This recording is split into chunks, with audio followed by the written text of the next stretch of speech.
اور قرآن میں اللہ فرماتا ہے ان الذین یبایعونک انما یبایعون اللہ، جن لوگوں نے اے رسول آپ کے ہاتھ میں بیعت کیا ہے حقیقت میں انہوں نے اللہ سے بیعت کیا ہے۔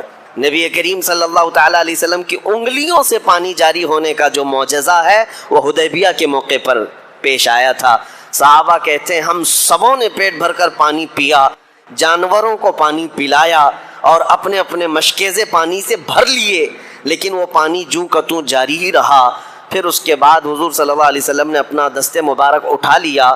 صحابہ کہتے ہیں ہم تو اس دن 1400 تھے، اگر 5000 بھی ہوتے تو کسی کو پانی کم نہ ہوتا، اتنا پانی نبی پاک صلی اللہ تعالیٰ علیہ وسلم کی انگلیوں سے، انگشت رسول سے جاری ہوا۔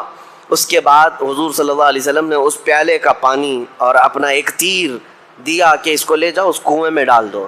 اس کنویں میں وہ پانی ڈال دیا گیا اور تیر حضور کا اس کنویں میں چھوڑ دیا گیا۔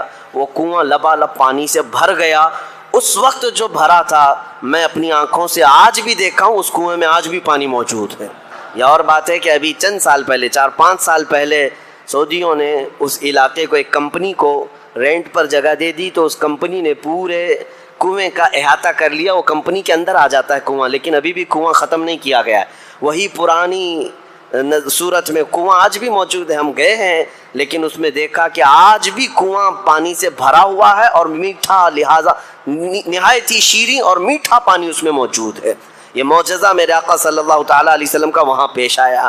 اب یہ حدیبیہ کے موقع پر صحابہ اکرام رضوان اللہ تعالیٰ علیہ مجمعین کہتے ہیں نبی کریم صلی اللہ تعالیٰ علیہ وسلم نے اب یہ دیکھا کہ جنگ کی غرض سے ہم آئے نہیں ہیں، لہٰذا بہتر یہ ہے کہ صلح کر لی جائے۔ یہ کفار مکہ جنگ کرنا چاہ رہے ہیں، لڑنا چاہ رہے ہیں، مناسب نہیں ہے۔ اور جبکہ ذوالقعدہ یا حرمت والا مہینہ چل رہا تھا، جنگ جس میں حرام بھی ہے۔ حضور صلی اللہ علیہ وسلم نے حضرت عمر کو منتخب کیا کہ صلح کے لیے مکہ جا کر بات کریں۔ حضرت عمر کو بلایا، کہا کہ جاؤ ان لوگوں سے کہہ دو کہ ہم جنگ کرنے کے لیے نہیں آئے، ہم صلح کرنا چاہتے ہیں۔ حضرت عمر فاروق رضی اللہ تعالیٰ عنہ نے معذرت کر لی، کہا یا رسول اللہ صلی اللہ علیہ وسلم میں جاؤں گا، میرے سخت ترین دشمن ہیں یہ مکہ والے ہیں، اور مجھ سے اگر سخت جملے نکلیں گے تو یہ میری جان پر حملہ کریں گے اور یہ مجھ سے برداشت نہیں ہو سکے گا، میں وہاں پر لڑ پڑوں گا۔ تو حضور صلی اللہ تعالیٰ علیہ وسلم نے ان کی معذرت کے بعد حضرت عثمان غنی کو بلایا۔ حضرت عثمان غنی اس وقت بھی مکہ والوں کے نظر میں معزز تھے، ان کا خاندان بھی شریف اور وہ لوگوں میں عزت والے تھے مکہ میں۔ تو حضرت عثمان کو بھیجا گیا مکہ، جاؤ صلح کے لیے بات کرو۔ حضرت عثمان غنی احرام کی حالت میں مکہ مکرمہ آئے، وہاں پر لوگوں میں جو بات چیت چل رہی تھی، جو بڑے بڑے سردار تھے، ان کے پاس جا کر حضرت عثمان غنی نے کہا کہ محمد رسول اللہ صلی اللہ علیہ وسلم کی طرف سے میں قاصد ہوں اور صلح کا پیغام لے کر کے آیا ہوں۔ تو اس میں ابو سفیان اور بھی دیگر بڑے بڑے وہاں پر جو سردار تھے موجود تھے، سبوں نے سنا۔ اس کے بعد کہا اے عثمان ہم آپ کی قدر کرتے ہیں، بات یہ ہے کہ آپ صلح کا پیغام لے کر کے آئے ہیں، پرانے معاملات کی وجہ سے آج ہم آپ کو آپ کے احرام کی وجہ سے مکہ میں داخل ہونے کی اجازت تو دے چکے، اور آپ کو خانہ کعبہ کا طواف کرنے کی بھی اجازت ہے، آپ اپنا عمرہ کر لیں، صحیح کر لیں اور واپس جائیں، لیکن ہم محمد صلی اللہ علیہ وسلم کو ہرگز مکہ میں داخل ہونے نہیں دیں گے۔ حضرت عثمان غنی کہتے ہیں اگر میرے جسم پر یہ احرام قیامت تک بھی رہے، میں بغیر رسول اللہ کے عمرہ ہرگز نہیں کروں گا، رسول اللہ کے بغیر میں عمرہ نہیں کروں۔ وہ حرم شریف تک پہنچ کر کے حضرت عثمان غنی خانہ کعبہ کا طواف نہیں کیا، کہا کہ مجھے منظور ہے، میں یہ احرام کی حالت میں رہوں گا۔ جبکہ مکہ مکرمہ پہنچ جانے کے بعد کعبہ سامنے ہے، صفا مروہ قریب ہے، صرف 7 چکر کعبے کے لگاتے اور 7 چکر صفا مروہ کی صحیح کرتے، ان کا احرام ہو جاتا، اتر جاتا، عمرہ ہو جاتا، لیکن حضرت عثمان غنی نے نہیں کیا۔ یہ صحابہ کا عشق ہے اور یہ صحابہ کا مسلک ہے، بے ان کے واسطے خدا کچھ عطا کرے، ہاشا غلط یہ ہوس بے بصر کی ہے۔ اسی کو اعلیٰ حضرت نے فرمایا تھا بخدا خدا کا یہی ہے در، نہیں اور کوئی مفر مقر، جو وہاں سے ہو یہی آ کے ہو، جو یہاں نہیں تو وہاں نہیں۔ نبی کریم صلی اللہ تعالیٰ علیہ وسلم کو چھوڑ کر کے کون سا دین ہے؟ حضرت عثمان غنی جب منع کر دیتے ہیں کہ میں حضور صلی اللہ علیہ وسلم کے بغیر عمرہ نہیں کروں گا، تو مکہ کے جو بڑے بڑے سردار تھے انہوں نے حضرت عثمان غنی کو روک لیا مکہ میں، کہا کہ اب ہم جانے بھی نہیں دیں گے، اب قید کر لیا۔ لیکن یہ قید کرنا ایسا مشہور ہو گیا کہ حدیبیہ کے مقام پر جو 1400 صحابہ حضور کے ساتھ تھے، سبوں میں یہ افواہ پھیلا دی گئی کہ حضرت عثمان غنی کا قتل ہو گیا، مکہ والوں نے ان کو قتل کر دیا۔ اور اس زمانے میں کیا، آج کے زمانے میں بھی کسی ایمبیسیڈر کا قتل کرنا، کسی قاصد کا قتل کرنا بہت بڑا گناہ، بہت بڑا جرم سمجھا جاتا ہے۔ اب وہ حضور کے ایمبیسیڈر تھے، ترجمان تھے، قاصد بن کر کے گئے تھے۔ جب یہ قتل کا معاملہ مشہور ہو گیا تو صحابہ اکرام کو حضور صلی اللہ علیہ وسلم نے طلب کیا۔ اب ایک درخت کے نیچے حضور صلی اللہ علیہ وسلم بیٹھتے ہیں اور صحابہ سے اپنے ہاتھ میں ہاتھ دے کر کے بیعت لیتے ہیں۔ یہ بیعت رضوان کہلاتی ہے، جس کا ذکر سورہ فتح 26ویں پارے قرآن میں موجود ہے۔ نبی پاک صلی اللہ علیہ وسلم نے صحابہ سے یہ عہد لیا کہ تم یہ وعدہ کرتے ہو کہ آخری سانس تک تم ہماری وفاداری پر قائم رہو گے، اللہ اس کے رسول کی رضا پر ڈٹے رہو گے۔ ہر صحابی نے نبی پاک صلی اللہ علیہ وسلم کے ہاتھ میں ہاتھ دے کر کے بیعت کیا، اور اس بیعت کے بعد اللہ نے قرآن میں آیت نازل فرمائی، لقد رضی اللہ عن المؤمنین اذ یبایعونک تحت الشجرہ، اللہ ان مومنوں سے راضی ہو گیا جو درخت کے نیچے اپنے رسول کے ہاتھ میں ہاتھ دے کر بیعت کر رہے تھے۔ اور قرآن میں اللہ فرماتا ہے ان الذین یبایعونک انما یبایعون اللہ، جن لوگوں نے اے رسول آپ کے ہاتھ میں بیعت کیا ہے، حقیقت میں انہوں نے اللہ سے بیعت کیا ہے۔ یہ بیعت کیا ہے؟ بیعت کیا ہے؟ بیع کا مطلب عربی میں بیچ دینا، بیع کا مطلب بیچنا۔ تو جب ایک بندہ اپنے شیخ کے ہاتھ میں ہاتھ دے کر یہ کہتا ہے کہ میں اللہ اور اس کے رسول کے لیے اپنے آپ کو تمہارے حوالے کر دیا، وہ بیچ دیتا ہے، اس کو کہتے ہیں بیعت۔ کس کام کے لیے بیچتا ہے؟ کس کام کے لیے بیچتا ہے؟ اس کا ذکر قرآن پاک میں بھی اللہ نے فرمایا ان اللہ اشتری من المؤمنین انفسهم واموالهم بان لهم الجنہ، بے شک اللہ نے مومنوں سے ان کی جان اور ان کی مال کو خرید لیا، اللہ نے خریدا، مومنوں سے اللہ نے ان کی جان اور ان کے مال کو خرید لیا، اس بدلے میں کہ ان کے جان اور مال کے عوض اللہ ان کو جنت عطا فرمائے گا۔ یہ سودا ہے، یہ بیعت اسی کو کہتے ہیں۔ اسی بیعت کا حصہ آج تک موجود ہے، اس سنت پر آج بھی ہم عمل کرتے ہیں۔ جو ہمارے شیخ ہوتے ہیں یا جو پیر و مرشد ہوتے ہیں کسی سلسلہ حقہ کے، ان کا سلسلہ ثابت ہوتا ہے رسول اللہ صلی اللہ علیہ وسلم تک، تو ہم ان کے ہاتھ میں ہاتھ رکھ کر کے یہی کہتے ہیں کہ ہم عہد کرتے ہیں اللہ اس کے رسول کے فرمان بردار رہیں گے اور ہمیشہ ہم وفادار رہیں گے۔ اس عہد کا نام ہی بیعت ہے۔ صحابہ نے بیعت کیا، 1400 صحابہ نے بیعت کیا کہ ہم آخری سانس تک نبی پاک صلی اللہ علیہ وسلم کے وفادار رہیں گے۔ اب بات یہاں آتی ہے کہ حضور صلی اللہ علیہ وسلم نے سب سے بیعت لینے کے بعد پھر یہ کہتے ہیں، دیکھیں مشہور کیا ہوا تھا، ایک بہت اہم نقطہ میں بتاتا ہوں، ایک اہم نقطہ۔ حضرت عثمان وہاں نہیں تھے، حضور صلی اللہ علیہ وسلم نے اپنا بایاں ہاتھ اٹھایا صحابہ اکرام کے سامنے اور اپنا بایاں ہاتھ سیدھے ہاتھ پر رکھا اور فرمایا یہ عثمان کا ہاتھ ہے، میں عثمان کی طرف سے خود اپنے ہاتھ پر بیعت کر رہا ہوں۔ حضور صلی اللہ علیہ وسلم نے فرمایا یہ عثمان کا ہاتھ ہے، اپنا بایاں ہاتھ، کہ وہ یہاں موجود نہیں ہے، ان کی طرف سے میں اپنے سیدھے دائیں ہاتھ پر رکھ کر کے بیعت کر رہا ہوں۔ حضور صلی اللہ علیہ وسلم نے غائبانہ طور پر حضرت عثمان کی طرف سے بیعت کا حکم فرما دیا۔ اب مسئلہ یہ ہے بیعت کس بات پر لی جا رہی تھی، بیعت کب لی جا رہی تھی؟ یہ جب افواہ مشہور ہو گئی کہ حضرت عثمان غنی کا قتل ہو گیا، ان کا قتل ہو گیا ہے اور یہاں بیعت حضور لے رہے ہیں۔ اب سب کی بیعت لینے کے بعد پھر حضور کا یہ کہنا کہ یہ عثمان کا ہاتھ ہے اور میں بیعت کر رہا ہوں، معاملات کیسے ہیں آپس میں سمجھ سکتے ہیں آپ؟ ایک جگہ قتل کی افواہ پر سب صحابہ بھڑکے ہوئے ہیں اور دوسری جگہ حضور بیعت بھی لے رہے ہیں اور تیسری مرتبہ حضور اپنا ہاتھ دے کر خود حضرت عثمان کی طرف سے بیعت کر رہے ہیں۔ یہ اس بات کا بین ثبوت ہے کہ نبی پاک صلی اللہ تعالیٰ علیہ وسلم اگرچہ مکہ سے دور ہیں لیکن ان کی نگاہوں سے کوئی معاملہ پوشیدہ نہیں ہے۔ میرے آقا غیب داں نبی یہ جانتے تھے کہ عثمان کا قتل نہیں ہوا ہے، وہ قید ہیں، اسی لیے تو حضور نے ان کے ہاتھ کو اپنا ہاتھ بنا کر بیعت کیا ہے۔ حضور صلی اللہ تعالیٰ علیہ وسلم نے بیعت فرمایا اور اس کے بعد پھر انتظار کرتے رہے کہ دیکھتے ہیں معاملات کیا ہوں گے۔ تو وہاں سے مکہ سے ایک شخص آیا اور وہ حالات کو دیکھ کر کے مکہ والوں کو واپس جا کر کہا مجھے اچھا نہیں لگتا کہ اتنے لوگ احرام کی حالت میں آئے ہیں، جانور ان کے پاس ہیں ذبح کرنے کے اور ان کو ہم اللہ کے گھر سے روک رہے ہیں، ایسا کیسے ہو سکتا ہے؟ تو مکہ کے جو بڑے بڑے سردار تھے وہ میٹنگ میں بیٹھے، اس میں ایک عمر دراز شخص تھا عروہ بن مسعود ثقفی، وہ اٹھ کر کھڑا ہوا، کہا اے قریش کیا میں تمہارا باپ نہیں ہوں؟ سبوں نے کہا ہاں۔ کیا تم سب میری عزت نہیں کرتے ہو؟ کہا ہاں۔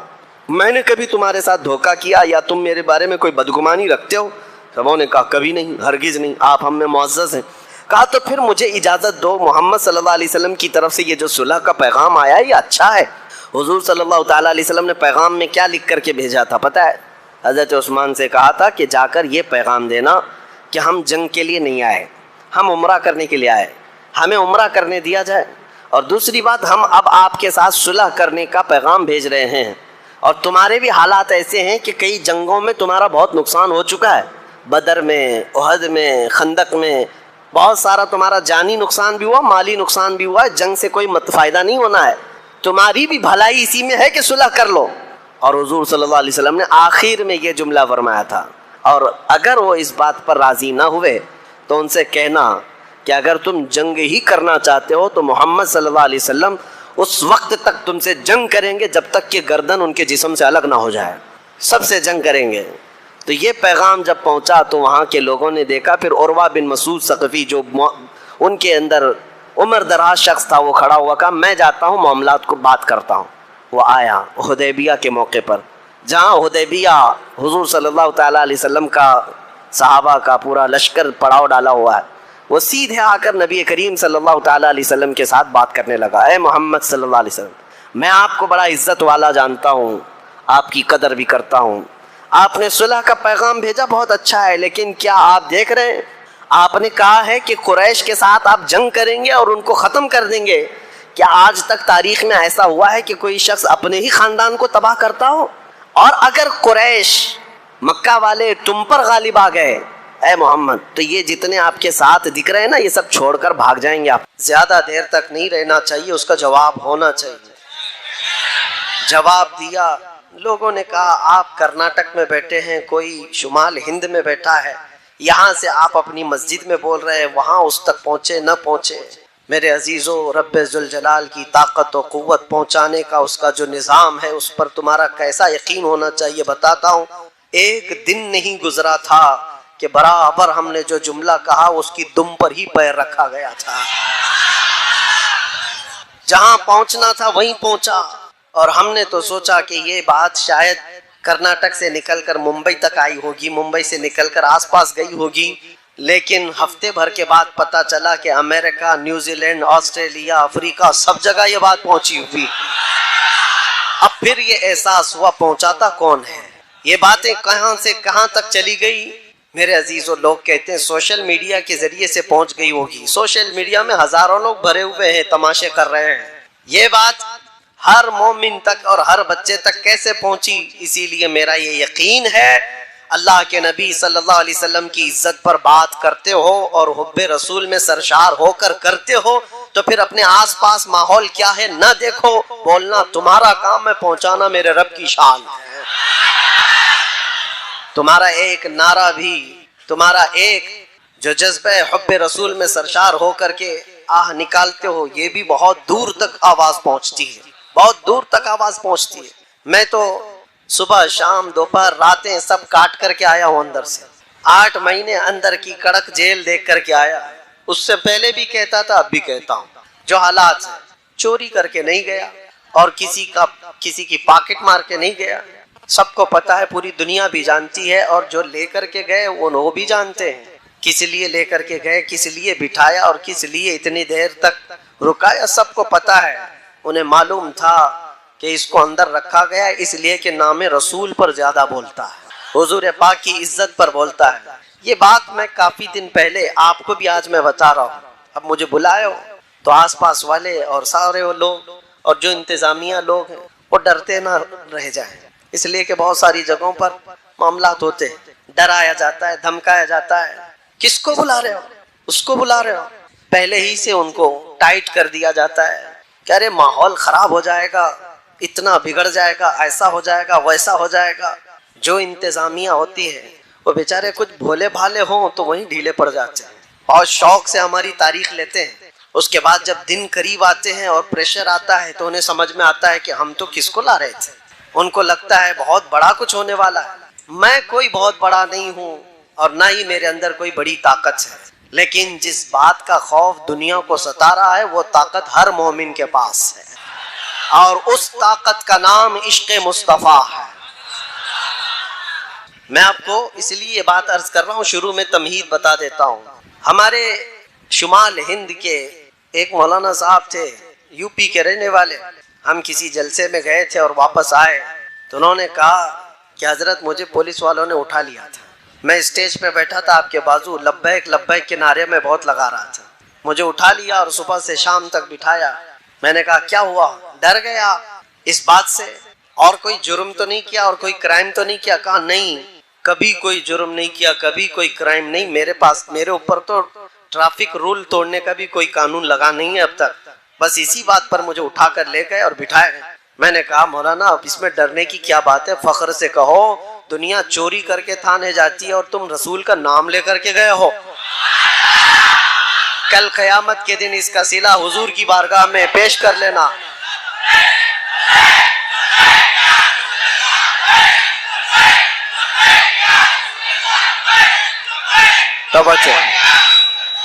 توجہ، یہ جس طرح کے ماحول میں ہم جی رہے ہیں میرے عزیزو، ایک بات یاد رکھو، قرآن پاک میں اللہ نے فرمایا ان الذین قالوا ربنا اللہ ثم استقاموا، بے شک وہ لوگ جنہوں نے یہ کہا ہمارا رب اللہ ہے، پھر ثم استقاموا اس پر جمے رہ گئے، ڈٹے رہ گئے، رب تعالیٰ فرماتا ہے تتنزل علیہم الملائکہ، ان پر اللہ کے فرشتے اتارے جاتے ہیں، ان پر اللہ کے فرشتے اتارے جاتے ہیں۔ اللہ تخافوا ولا تحزنوا، وہ فرشتے تمہیں یہ کہتے رہتے ہیں اب ڈرنا مت، غم مت کرنا، تم نے یہ کہا ہے نا ہمارا رب، کہتے ہو کہ نہیں کہتے ہو؟ ڈر کر کہتے ہو، دب کر کہتے ہو، چھپ کر کہتے ہو؟ اللہ تمہارا رب ہے، اس میں نہ ڈرنے کی ضرورت، نہ دبنے کی ضرورت، نہ چھپنے کی ضرورت۔ جب کہنا ہے اللہ اکبر بلند آواز سے کھلے عام سرے عام کہا جائے گا۔ کیوں؟ اللہ پر ایمان لانے کے بعد جو بندہ جم گیا، ڈٹ گیا، میرے رب کا وعدہ ہے کہ اس کی حفاظت کے لیے اللہ فرشتے اتارتا ہے، اس کی حفاظت کے لیے فرشتے اتارتا ہے، یقین ہونا چاہیے تمہارا میرے عزیزو، کچھ نہیں ہوگا۔ اللہ تخافوا ولا تحزنوا، وہ فرشتے بھی یہ کہتے ہیں اب ڈرو مت، غم مت کرو۔ وابشروا بالجنۃ التي كنتم توعدون، اتنی ہی بات پر فرشتے یہ بشارت بھی دے جاتے ہیں اللہ نے جس جنت کا تمہیں وعدہ کیا ہے سنو بہت قریب ہے، تمہیں اس جنت کی بشارت دیتے ہیں۔ اور پھر فرشتے ساتھ میں یہ بھی کہہ کر جاتے ہیں نحن اولیاؤکم فی الحیات الدنیا وفی الآخرہ، ڈرنا مت ہے مومنو، اللہ فرما رہا ہے ہم دنیا میں بھی تمہارے مددگار ہیں اور آخرت میں بھی مددگار ہیں۔ اللہ فرما رہا ہے ہم مددگار ہیں۔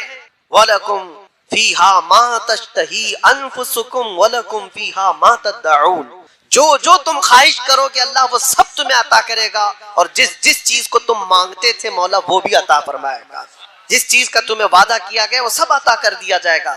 نُزُلًا مِّن غَفُورٍ رَحِيمٍ، رب تعالیٰ فرماتے ہیں، یہ قرآن کی آیت میں پڑھ رہا ہوں آپ کے پاس 25ویں پارے کی، اللہ فرماتا ہے پھر یہ مہمانی ہے تمہاری، مہمان نوازی کی جائے گی غفور الرحیم کی طرف سے۔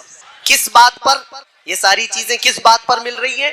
صرف اس بات پر جس نے کہا میرا رب اللہ ہے، جس نے یہ کہا میرا رب اور اس پر جم گیا، اس پر ڈٹ گیا، آج چاہے اس کی گردن پر کوئی کھڑا ہو جائے، چاہے اس کے سینے پر کوئی بھالا رکھ دے اور پھر زبردستی پکڑ کر کے کہے اس کا نام لے، اس کا نام لے، اس کا نام لے، اس کا نام لے، مومن اگر ڈٹ گیا، جم گیا اور کہا میری ہر سانس پر اللہ اکبر ہی ہوگا، تو اس کے لیے قرآن میں اللہ فرماتا ہے اس کی مدد کے لیے مولا فرشتے اتارتا ہے۔